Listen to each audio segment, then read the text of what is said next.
I want to spend the rest of my life with you. I promise I'll make you happy. Will you marry me? Those were the words my husband told me when he proposed. Tears welled up in my eyes, blurring my vision. His words struck a chord deep within my heart. I felt engulfed by immense happiness. With him by my side, I felt we could conquer any challenge. No matter what, we'd support each other. Absolutely. Then one day, he shattered my world. I've fallen for someone else. I want a divorce. What? Who could have seen this coming? My husband, with whom I'd spent 6 years, suddenly asking for a divorce? My name is Emily. I've been married to Samuel for 6 years. We'd even just celebrated our anniversary with a lovely dinner at our favorite restaurant. We enjoyed fine wine and a delicious meal. So why now? Wait a minute. You found someone else, and you want a divorce? This has to be a joke, right? I was so stunned that I blurted out the question, even laughing at the absurdity. But Samuel looked deadly serious. There was no trace of his usual gentle demeanor. Is this for real? Do you think I'd joke about something like this? Samuel responded with an icy tone I'd never heard before. Hey, why? We've never had big fights. We've always gotten along so well. Why are you doing this? The tears began to well up again. Was I the only one who thought we had a great marriage? Did I miss that he had fallen for someone else? I want kids.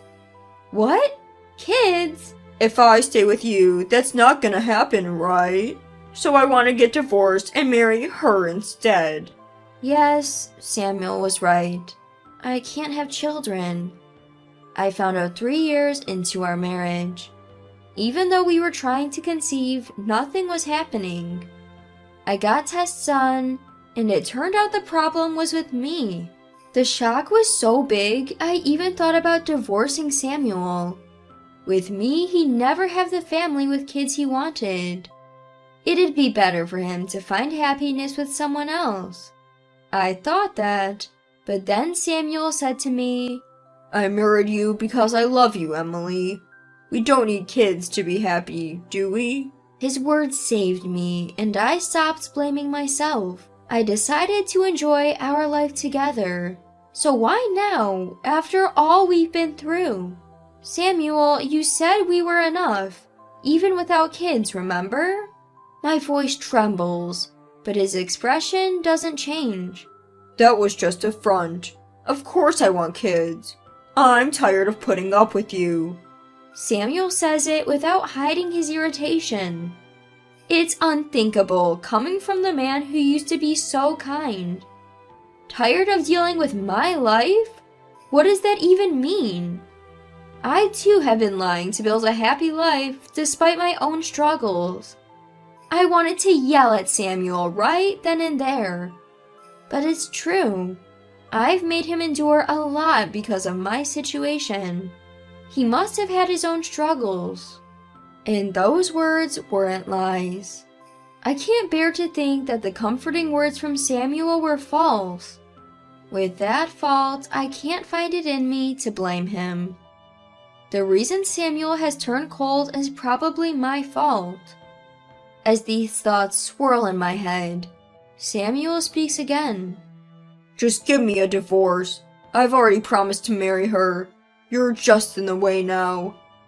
In the way? Hey, you can't talk like that no matter how much you want to.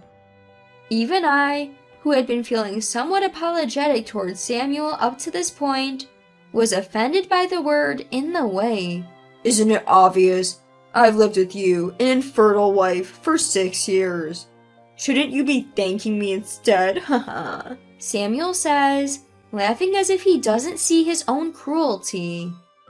Feeling nauseated, I saw a side of Samuel I had never seen before.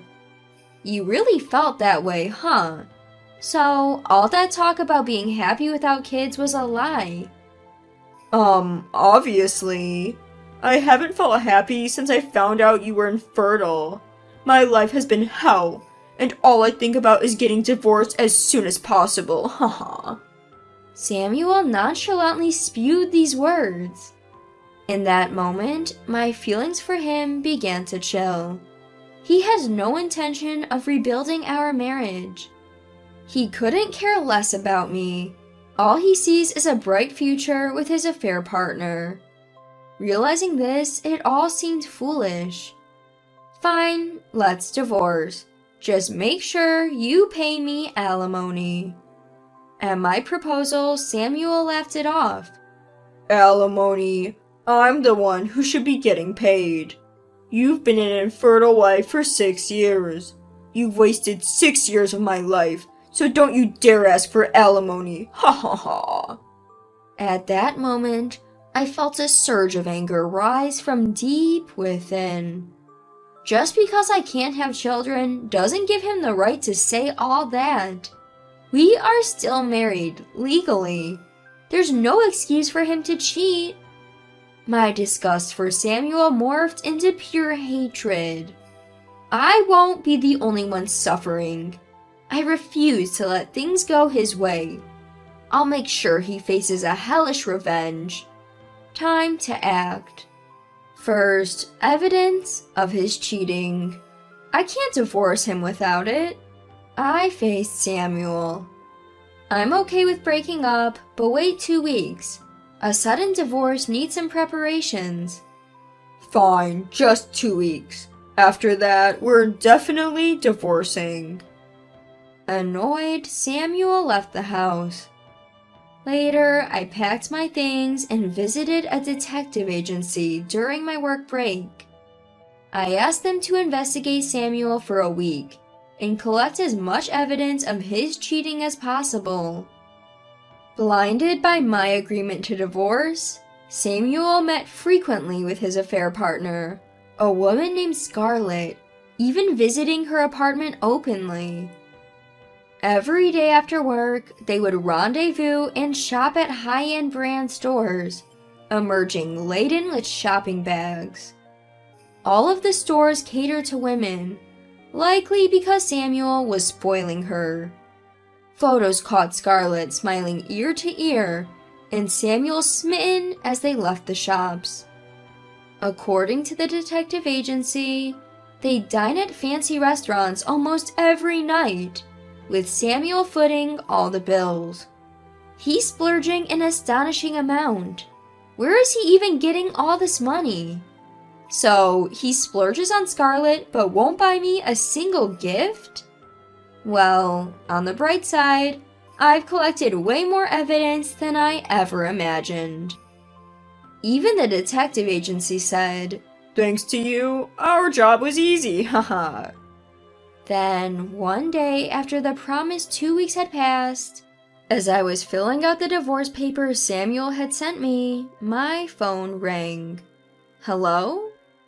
Hey, it's me. Did you fill out the divorce papers? Hurry it up. His tone was dripping with condescension. I'm on it. I'll drop it off later. Samuel heaved a loud sigh and snapped. You're always so slow. Pack up your stuff and get out. This is going to be the house where my new love and I live. Take all your stuff with you. He hung up without waiting for a reply. This is going to be the house where his new love and he will live, huh? That's a laugh. Who's the one who's lived here all this time? Take all my stuff? Didn't need to be told. Because that's the final step in my revenge plan. It's scary how much I'm enjoying this. No turning back now. I'm going to drag him through the mud. Just as I finished packing and signing the divorce papers, I heard a noise at the front door. Are you still here? It was Samuel. Why are you here, Samuel? With a smug look on his face, he answered, I've been living at her place. I didn't bring enough clothes, so I came back to take everything. Good timing. I have some documents I need you to fill out too. I took a piece of paper out of my bag and handed it to him. What's this? I talked to my lawyer to avoid any issues post-divorce. It's a legal agreement. Read it carefully and sign. Despite my warning, he scribbled his signature impatiently and tossed the paper back at me. You're such a hassle. Even without this, I have no intention of ever dealing with you again. Ha ha ha. And with that, he headed to his room to collect his things. He should have read it carefully like I advised. I chuckled with a sense of triumph. I knew Samuel was the type to skim over details, avoiding the fine print. But I didn't expect things to go this smoothly. Feeling pleased, I packed up all my belongings in the house.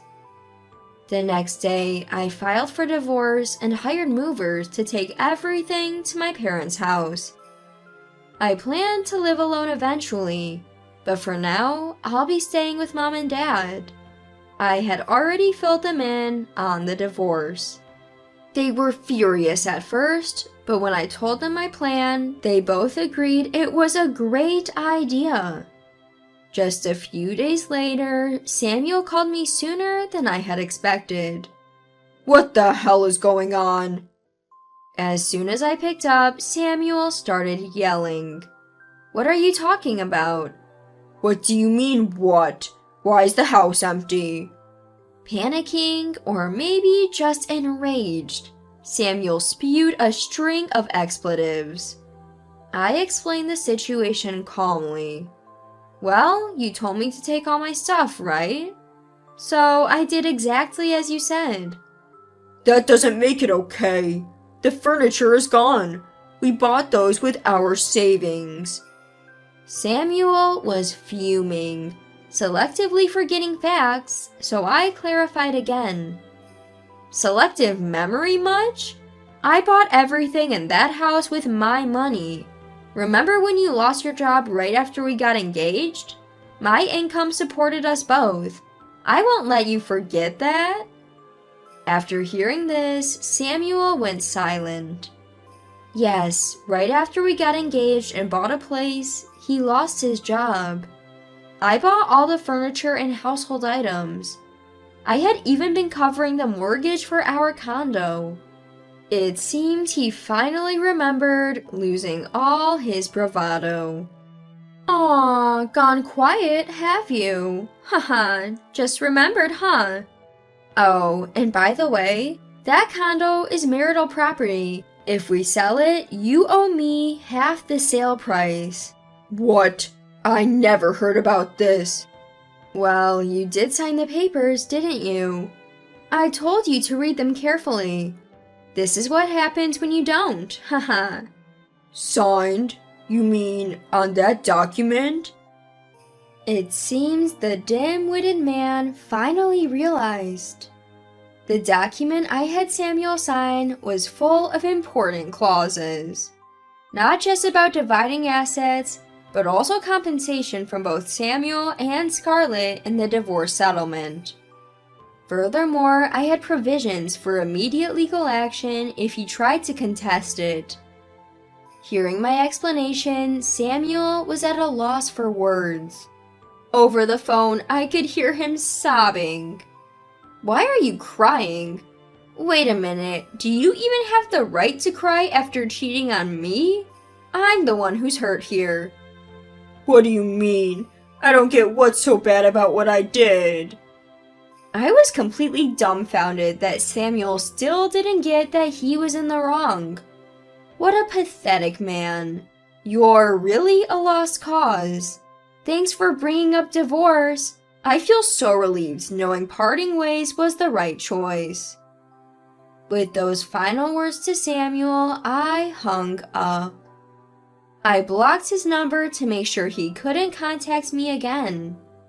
Next, I had my lawyer demand alimony from both Samuel and Scarlett. Surprisingly, they had already broken up.